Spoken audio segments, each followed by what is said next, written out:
Nick Dranias holds the Clarence J. and Catherine P. Duncan Chair for Constitutional Government and is director of the Joseph and Dorothy Donnelly Muller Center for Constitutional Government at the Goldwater Institute. Dranias successfully led the Goldwater Institute's challenge to the Arizona Clean Elections Law all the way to the Supreme Court. Unfortunately, sorry, I didn't. Hey, civility. That was a civil, unfortunately.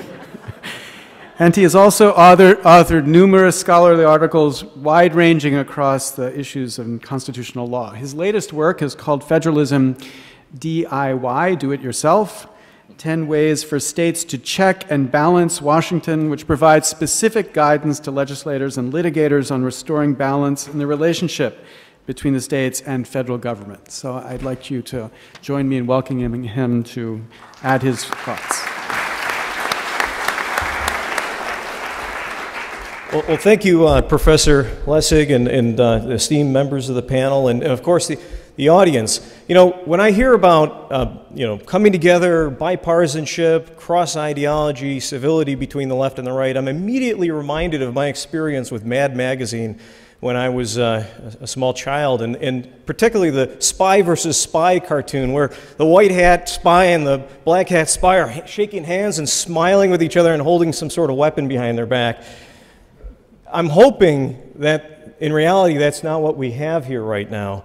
And here's a test to prove that there actually can be substantive policy consensus on the left and the right.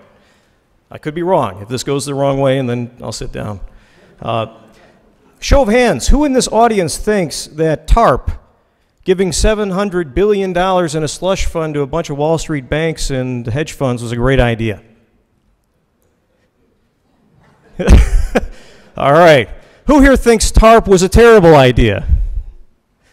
Ta-da! The point is, there is tremendous potential common ground on the left and right on fundamental matters of substance, not merely of process. And this is the ultimate perspective that everyone in Article 5 efforts needs to have. Remember, you've got to get to 38 states. To get to 38 states, you got to have something that sells on both sides of the aisle. But as we've just seen, that something could be fundamental. Now, with that said, let me just explain where I come from and where I've been on this and why I've been on this issue. About a year and a half ago, I watched TARP pass, despite the loud cries of 80% or more of the American public. I watched our elected representatives in Washington on both sides of the aisle saying they were doing their civic duty and ignoring us. And I realized that there had to be some other option than just voting out the same old jokers. I mean, my experience with Alfred E. Newman was confirmed that this is indeed Washington's personification. And it struck me that there had to be some other option. The founders couldn't have envisioned that this is the only way that we handle the abuse of power in the federal government. We just hope that someday we'll get the right bunch of people in there. And I took another look at the Constitution. And I looked at a section that always scared me. You know, on the right, we have our fears. There are monsters under our constitutional bed, and usually they're found under Article 5. But I took another look at it because I realized, you know, if I'm worried about a runaway convention, it doesn't take much more than what I just saw. And if you really step back and think about it, no matter what your ideological perspective, if you want a runaway convention, you can pretty much say that's what the executive branch and the legislative branch and the judicial branch do all the time. Now, why should they have all the fun? But more seriously, I went back to Article 5, and the first thing that struck me in reconsidering in my desperation the options that we as citizens have in dealing with the abuse of power in Washington, the first thing I noticed was how intertwined the congressional power to propose amendments and that of the state's power were. They were in the same paragraph, in time, even in places in the same clause. It didn't make any sense to think that there was something inherently different and fundamentally dangerous about the power entrusted to state legislatures in Article 5, but not the power entrusted to Congress.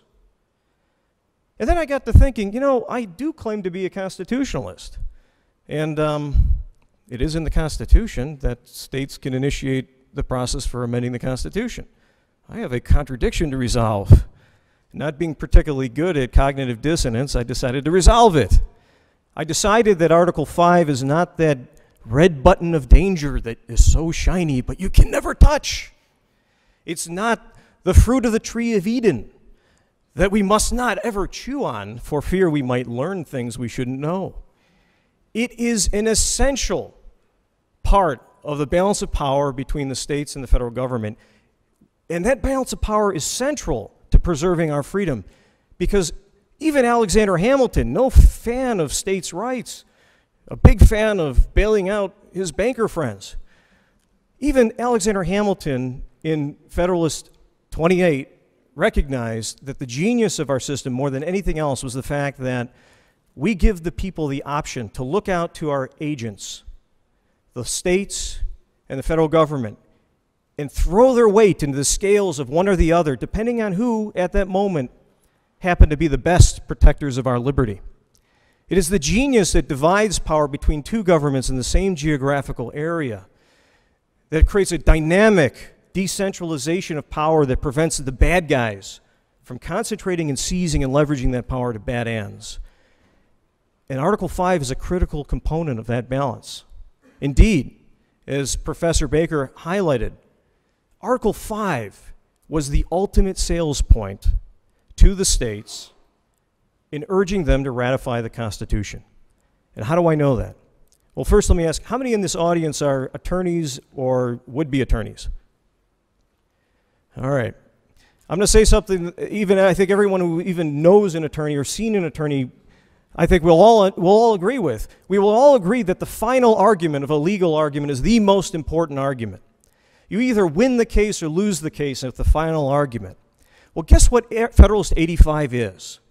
It is the final argument of the Federalist Papers. It is the last pamphlet designed to convince the states to ratify the Constitution. It is, by its very nature, and many of the founders were indeed lawyers, it is supposed to be the principal reason why the states should ratify the Constitution. If you lose this argument, you've got nothing.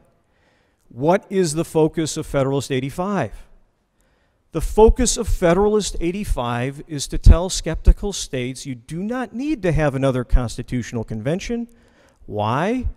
Because in Article 5 and in its power for you to apply to Congress to call a convention for proposing amendments, that is all you need to erect barriers against an overreaching national government. In Federalist 85, you see simultaneously a distinction drawn between the Article 5 process and a wide-open constitutional convention. It is the alternative to a wide-open constitutional convention, and you see that its purpose is to be used as needed to erect barriers against the national authority. This is the argument that cinched the ratification of the Constitution. And for any constitutionalist to ignore that argument is to ignore the understanding of all of the American people at the time of the founding, and to disregard, more importantly, the wisdom that that reflects. So I would urge everyone here to embrace the Article 5 effort. The Goldwater Institute has come out with a website, www.goldwaterinstitute.org/Article 5 with a V. We go Roman on that. You will find there all of the resources you need so that you don't have to listen to an expert or any expert. You can go to the online Library of Liberty, which has all of the original sources.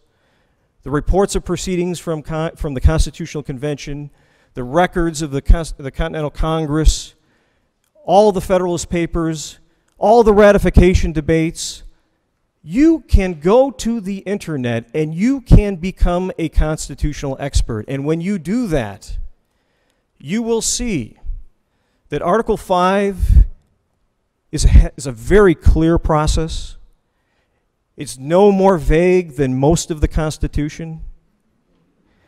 That wasn't supposed to be a punchline. It's really just as definable by the text and background, custom, and history as anything else in the Constitution. And it has the ultimate backstop that will frustrate any crazy idea. And that is the requirement of ratification by 3/4 of the states, 38 states. And if they go the way of the legislative ratification route as have all but one of the congressionally proposed amendments, that means all it takes is 13 chambers to block any crazy idea that might come out. That means a tiny minority, something on the order of 15% of all state legislators, can block anything. That, more than any other argument I can give you, more than any other original source I can point to, proves there is nothing to fear, that only truly consensus-based ideas will get through this process. And so I would urge you to let go of your fear as I did. Look at the original sources. Don't look to the experts. Become one. You can now. And support the Article 5 movement. Thank you.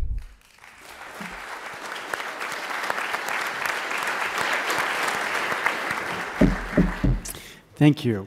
And I would just open up with a couple of questions that have been so perfectly ripened by Professor Tribe's intervention.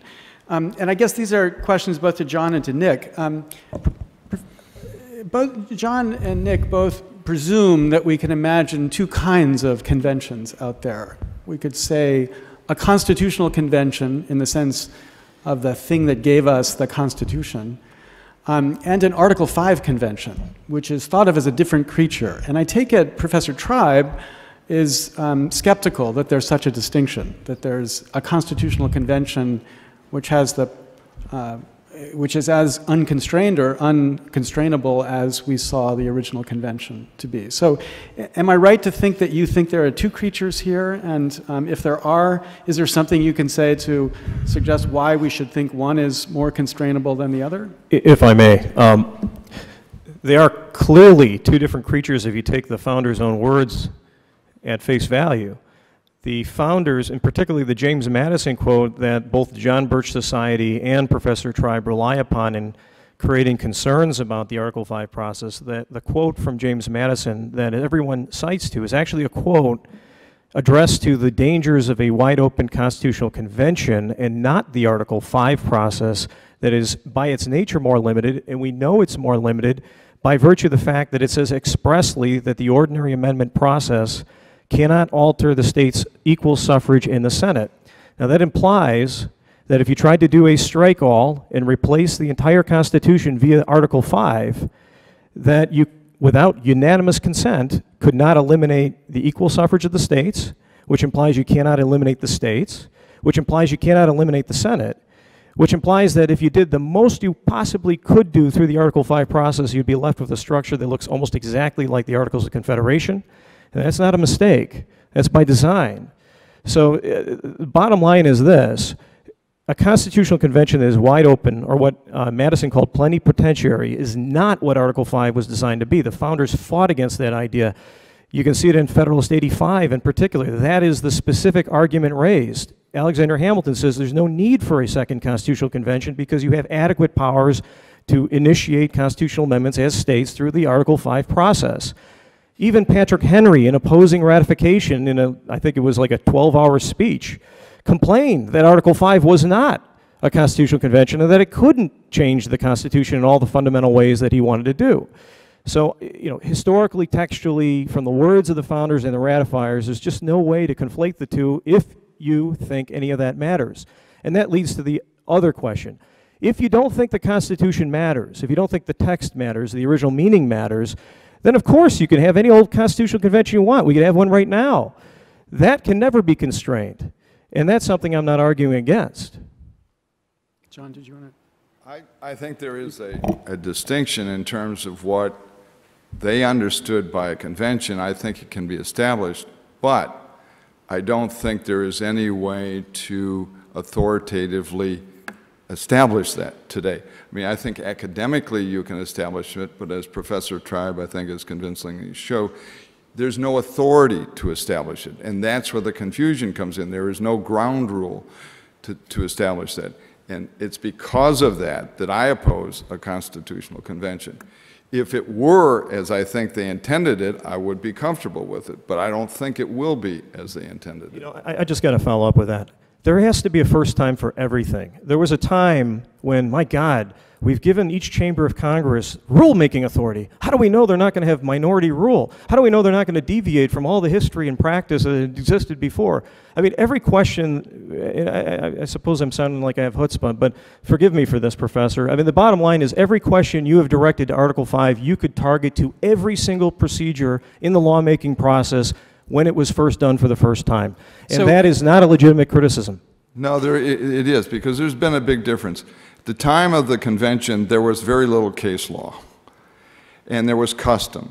Today, we are governed by very little custom, and we're governed by case law. And we have a lot of case law developed over more than 200 years. We don't have this, and we don't have time to do it. There are too many issues up in the air, and there's no authoritative ways to resolve it.